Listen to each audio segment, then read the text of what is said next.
Okay.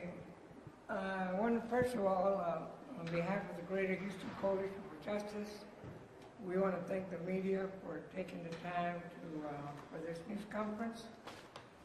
And the reason is that we're here not only to denounce the senseless and inhuman killing of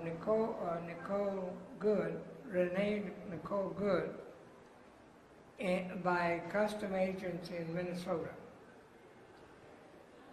The issue is that also angers us when the word terrorist was used for an individual that believes in the Constitution and freedom of speech and the rights of all communities. But the real terrorist is Homeland Security Director that is in charge of customs and immigration. And one of the things that we're also opposed is the inhuman treatment that is taking place in the way that the raids are being conducted in Chicago and other cities. Traumatizing children, arresting U.S. citizens, and it reminiscent of the 1930s when millions of Mexican Americans were deported. So there's right to be fearful, but at the same time, the Greater Houston Coalition for Justice has also been working with issues such as that, such as the Jose Campos Torres case, which had prosecution, brought us to the table with police chiefs from across the region. And of course, we had the other cases that we have worked collectively to change. In this instance, though, we're talking about the issue that what are we going to do about it? Not all law enforcement, men and women, are bad. There's some bad apples, but they also have to follow the directions. And the President of the United States and Governor Abbott have spent billions of dollars on terrorizing communities, and that needs to stop. And all this senseless death needs to stop. And if it doesn't stop in a way, a humane way, in following the Constitution, there are going to be more grieving parents and others to deal with. Now, my role as chairman of the board is to lead anywhere from 20 to 25 or 18 or so civil rights groups, which national, state, and local, and our mission is to do with institutional change as well as to secure the rights of individuals that have been wronged. There's a lot of things that happened today. Your station has received a resolution of what we're going to be doing, and at the same time, one is right here. I have all the way to 2001, a memorandum of understanding with the Houston Police Department on police brutality and other cases. But we want to bring this back to the table to City Council and the Mayor for a revision which will include,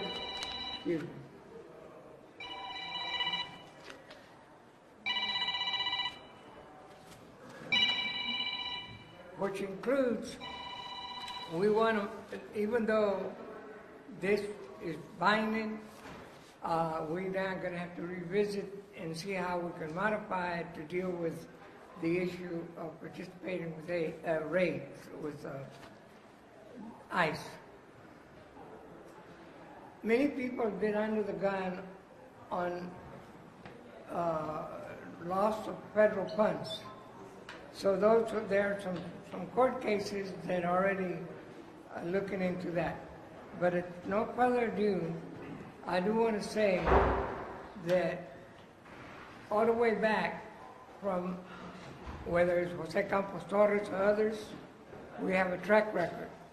We have provided solutions, and we're ready to work with all law enforcement. But then they got to remember, all those protests nationwide, it's a message that accountability belongs in government, and it's by the people, for the people.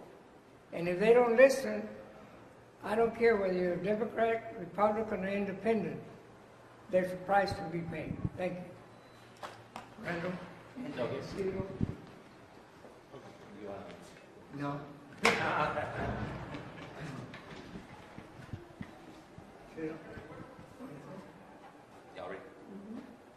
My name is Randall Callahan, and I'm here on behalf of the Greater Houston Coalition for Justice, as well as the National Lawyers Guild Houston chapter, and speaking as a citizen and a civil rights lawyer. Originally, the city of Houston had promised there wouldn't be, arrest of people who weren't wanted for any crime, who weren't suspected of any crime. But that occurred. As a matter of fact, the vast majority of individuals who have been arrested in Houston are not suspected of any crime, and they don't have warrants for their arrest. I'll remind you that being in the United States without proper paperwork is not a crime. It's just a technical immigration violation. Now, if you were to leave the country under deportation orders and then return, that would be a crime. But just being in the United States without proper paperwork is not a crime. Furthermore, it was said by the city of Houston that they would not be going after the day laborers who are at the Home Depot, Lowe's, and other areas like that. But they are. It's repeated, and we have many examples of them going out there and just randomly checking people.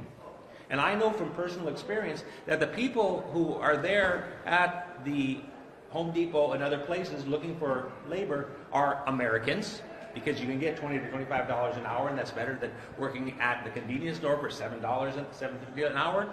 And also there are immigrants with proper status, and then on occasion there are ones without proper paperwork. But they're stopping them all and investigating them and making them stay there until they produce, paperwork, and arresting a lot of them and detaining them. Well, that is the crime of official oppression. When a government official, a law enforcement officer of any kind, uses his authority without legal reason to detain you, that is the crime of official oppression. And sometimes these individuals are assaulted during that time. So these are crimes that are occurring in the city of Houston. Those need to be investigated by the city of Houston. Crimes by ICE need to be investigated by the Houston Police Department. If you look in Minneapolis, the unfortunate death of Ms. Good, the Minneapolis police are investigating that, even when the ICE shot and killed her. They're investigating it. We need the city of Houston to start investigating the crimes by ICE here in Houston. Houston is about the #1 city with total number of detentions and arrests. We can't let ICE be committing crimes against citizens and other Houstonians, whether they're citizens or not. All those are crimes, and they need to be investigated. On a wider, broader note, this behavior towards the immigrants who have made this country so great and have built this country is totally atrocious. I've known hundreds of immigrants in my life, hundreds.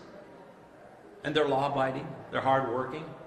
As a matter of fact, the number of crimes committed by non-immigrants per capita is actually higher than by immigrants per capita.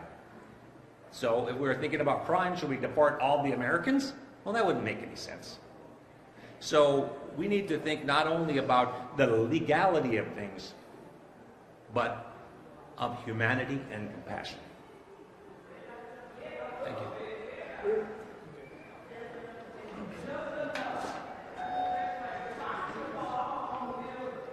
My name is Isidro Garza, Jr.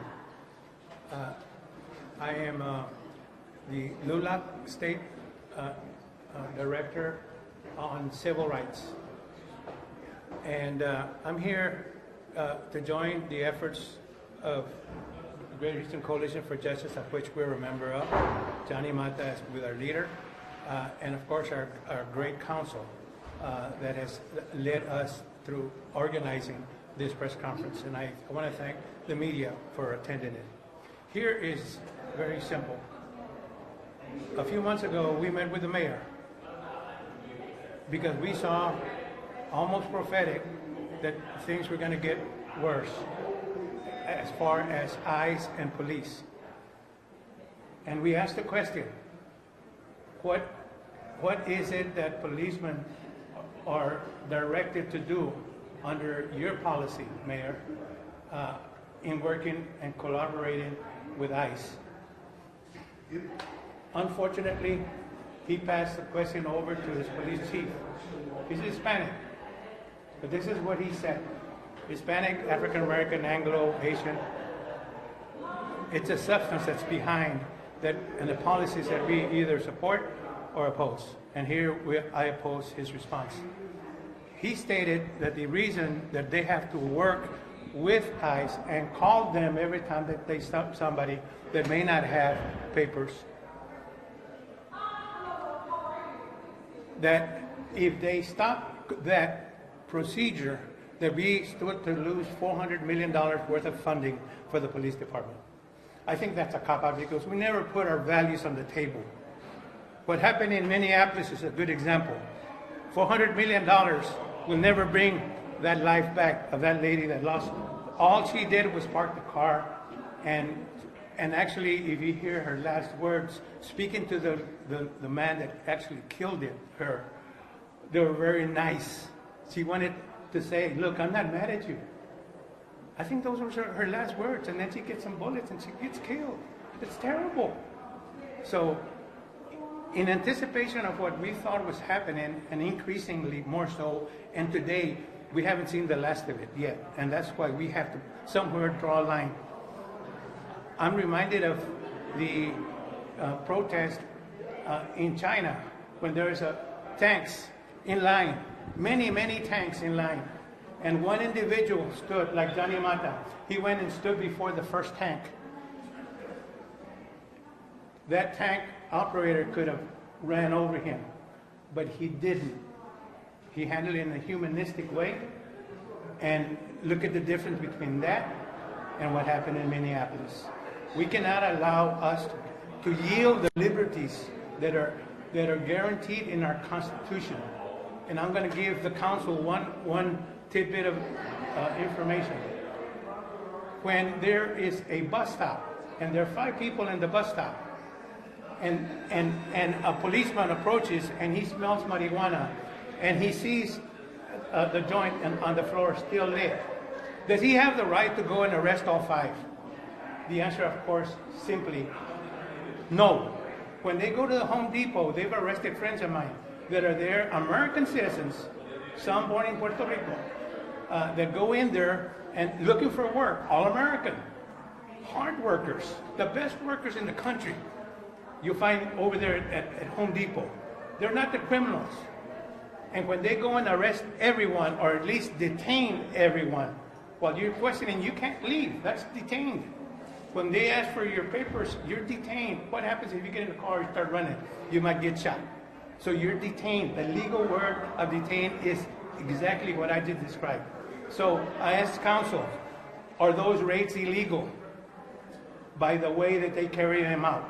If they've got specific people, originally they started that they were going after hardened criminals. If you got those hardened criminals' names, give them to the police, give them to the chief of police, and the chief of police will go get them and turn them over to ICE. I think that's the end of the participation of city police in working with ICE, because ICE have not shown compassion. ICE have not shown the respect for the liberties that are guaranteed to us, to everyone in America under our Constitution. Thank you so much, and if you all have any questions, I'll address them. We have a couple of more people. Augie speaks for the new representation. And then we have Eduardo is in charge of he's the chairman of the Immigration Committee. That we're proposing something to deal with similar cases. Go ahead. Good morning. My name is Agustin Pinedo, past Blue Light District 18 Director, a member of the coalition. We're here today to denounce the senseless murder of this young lady, of Renee Good. They claim she was a terrorist and that she was trying to run over a cop. What that young lady was guilty of was exercising her First Amendment rights, which is to peacefully assemble, which is to redress the government. That's fine. Then, if she's a terrorist, then we're all terrorists then. And that's what they're trying to do. They're trying to label all good Americans that oppose the Trump administration as terrorists. But, you know, we cannot let that happen. We cannot allow that to happen. And our duly elected representatives also must decide, are they going to be on the side of the voters that elected them, or are they going to be on the side of ICE? That's an answer that only they can do. And I'm telling you, you know, we're going to look at the next time we go and vote, and if they have been working with ICE, then we're going to take a second look. And we're going to look for an alternative. Thank you. Thank you very much. Someone who speaks Spanish? Yeah. Sí, sí. Estamos aquí para denunciar la muerte, el asesinato de la joven Renee Good, que la mataron, que según porque era terrorista. Pero lo que decimos nosotros no era terrorista. La única cosa que ella era culpable era de ejercer sus derechos constitucionales del primer amiendo a la Constitución, que permite que uno se junte mientras que lo haga en paz y hablar con el gobierno. Es lo que estamos haciendo. Y si ella es terrorista, entonces también nosotros somos terroristas simplemente porque estamos congregados aquí hablando de nuestra oposición a lo que está haciendo el gobierno. Y eso es lo que está haciendo el gobierno de Trump. Está tratando de etiquetarnos de que todos somos terroristas. Así nos pueden atacar. Y luego le decimos a nosotros, a nuestros oficiales elegidos, que hemos elegido como el mayor, como el sherife, como todo así, tienen que decidir si van a estar en el lado de nosotros, del pueblo, o van a estar en el lado de ICE, haciendo el trabajo de Trump.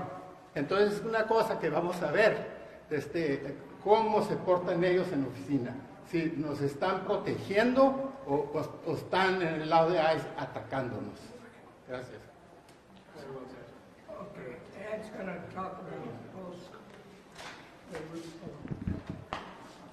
Hello, my name is Ed Rodriguez. I am the chair for the Immigration Committee for the Greater Houston Coalition for Justice. And I'm here because I want to also say two things that are very important as well on all the stuff that we're talking about. It affects everything that we do. The first thing is I want to talk about is the fact that when this president came into office, he made several executive decisions, executive orders that he put out. One of those was, I'm going to make America first. I'm going to take care of the Americans first. But when you kill an American, that's not first anymore. You violated your own executive order. Now, who's going to pay for that? You put that down on paper. You made a point of doing that. You went through a year of campaigning saying that we were first. Well, one of us got killed by your policy. And that's something that we have to address. But it also falls down to the local offices. Even the city, even the county, we have people that are crime victims and they are not allowed to go and apply for benefits. Why? Because of different definitions, different organizations, the city, the county, the different departments can literally interpret how they feel a person is a crime or not. Let me give you an example. Under the Attorney General, only crime victims of violent crimes are allowed to get benefits. So that means that if you're sitting at home and you hear somebody messing with your car, and you got to your car and somebody burglarized, you call the police, you make a report, that's a crime. Well, it's not going to get you any benefits. They're not going to sign, if you're a non-citizen, they're not going to sign your paperwork to help you get your benefits, because under the AG, that's not a violent crime. See, they didn't attack you, they attacked the car. Now, do you think I'm joking? No. Harris County did the same thing. Harris County sent us a little letter saying, hey, guess what? We're not going to sign the paperwork to help this person get some kind of benefit, even though they're victims, because the case is already over. The individual was arrested and he's serving time. That doesn't change the person from being a victim. It's the same thing we have here in Minnesota. When you go out there and you try to enforce all this stuff, you're enforcing saying that these individuals are criminals. Well, by not allowing them to apply for these things when they're victims, you're also creating criminals. But you're also violating their rights. First Amendment. They have a right to redress. In that particular case with Harris County, the individual made the report. That's all they're supposed to do. The police found the person, prosecuted the person went to jail. And they're saying, and I quote, the reason we're not going to sign is because we don't believe that the person was helpful in this case. Did a report. Person got arrested. Person went to jail. What else do they have to do? That's your job. That's the kind of things we're talking about. But that attitude comes from very, very high. And it lingers all the way down. So we're going to do, and we have, through our resolution, we're going to propose that a National Incident Review Board be constructed and created, utilizing the resources of all civil rights organizations throughout the nation, so we can address these on a third-party oversight way, because we have it. We have citizen journalists. We have journalists that are here with us today who can see, who know, and how to address these videos, because I guarantee you, ICE did not get all the videos that were present. And that could be a big difference. We have people that are trained. We have people that know. We have lawyers. We have retired judges. We have law enforcement officers. I myself am a former deportation officer. So don't tell me I don't know. We can solve these things, or at least create an oversight to where maybe we can start getting them to back off. We've got to do something. Thank you. Brevemente en español para que el público. Oh my God. Okay. En español, yo soy Eduardo Rodríguez y yo era oficial de deportación antes de migración. Yo estoy aquí para hablar lo que está pasando allá en Minnesota. Es una cosa muy importante. Para mí que es importante son lo que está pasando las cosas aquí con los policías, con el condado, con los constables, con todo eso. Porque la gente tiene oportunidades para hacer cosas donde ellos son víctimas. Ellos tienen derecho para poner un reporte para que ellos puedan conseguir los beneficios de bajo inmigración. Hay veces, muchas veces, que los departamentos no quieren hacer algo porque ellos están interpretando la ley diferente. ¿Cómo se dice esto? ¿Cómo se dice esto? Debajo del Estado, la ley dice que la persona tiene que tener, o tiene que ser una víctima de algo que era muy de violencia. Ok, está bien, pero el problema es que no es así debajo de inmigración. So, ellos todavía tienen derecho para poner eso. Tengo reportes, yo tengo cosas, cartas directamente del condado, del sheriff, del departamento del sheriff, diciendo que una persona tenía o era víctima de un crimen y de lo que pasó. En ese caso, nosotros tratamos de conseguir una carta que tiene que estar firmada en una parte, de una forma, donde ellos tienen, los policías tienen que firmar para decir que esta persona era víctima. Ellos dijeron, no, esta persona no está cualificada ya. ¿Por qué? Porque ya se acabó, ya está cerrado el caso. Y por eso nosotros no pensamos tampoco que ellos no hicieron suficiente para ayudarnos en este caso. ¿Y cómo es eso? Yo le estaba preguntando por qué. La persona era víctima, hizo un reporte, ustedes llegaron, la persona estaba arrestado y estaba convictado. ¿Qué más tiene que ser la víctima? Eso no para eso. Pero todo esto, las decisiones de todo lo que están haciendo aquí local vienen de algo, viene del presidente. Y al mismo, hablando del presidente, cuando él entró, él dijo una cosa muy importante. Él hizo una orden ejecutiva que decía el americano era primero. El americano era primero. Está haciendo todo esto para proteger a los americanos. Tenemos un americano que está muerto. ¿Dónde está eso? Él también hizo una violación de la orden ejecutiva de él que hizo. So, ¿es bueno? ¿Quién va a pagar por eso? Si es bueno para él y para nosotros, ok. Pero esa era parte de todo. Que esa orden dirigía especialmente la gente americana primero.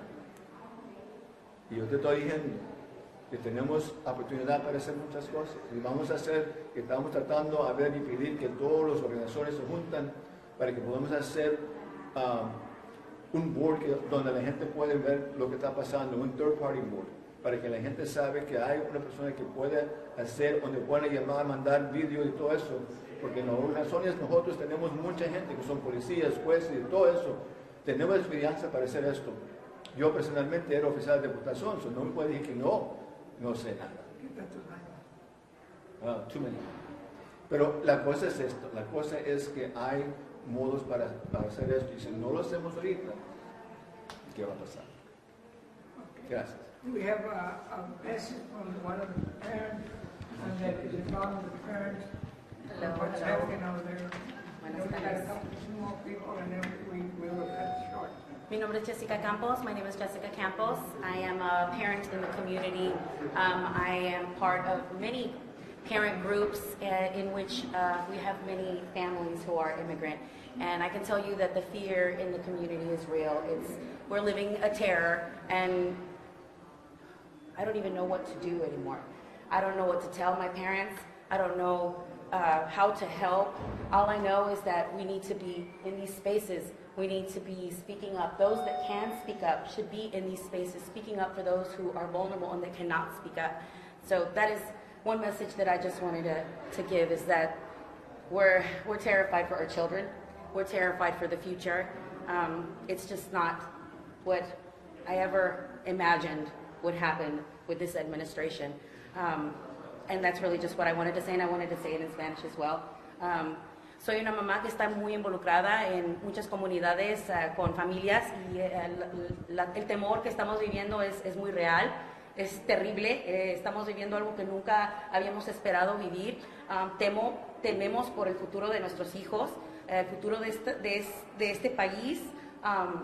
Es algo inesperable, pero lo que sí pido es que los que sí tienen la oportunidad de salir a estos espacios, porque sí necesitamos estar presentes en estos lugares para pedir algo mejor para los que no pueden, los que son más vulnerables. Y es algo muy triste, ¿verdad? Porque estas personas son personas que contribuyen a la economía, y hemos ayudado a este país que crezca, y aún así nos están tratando como animales.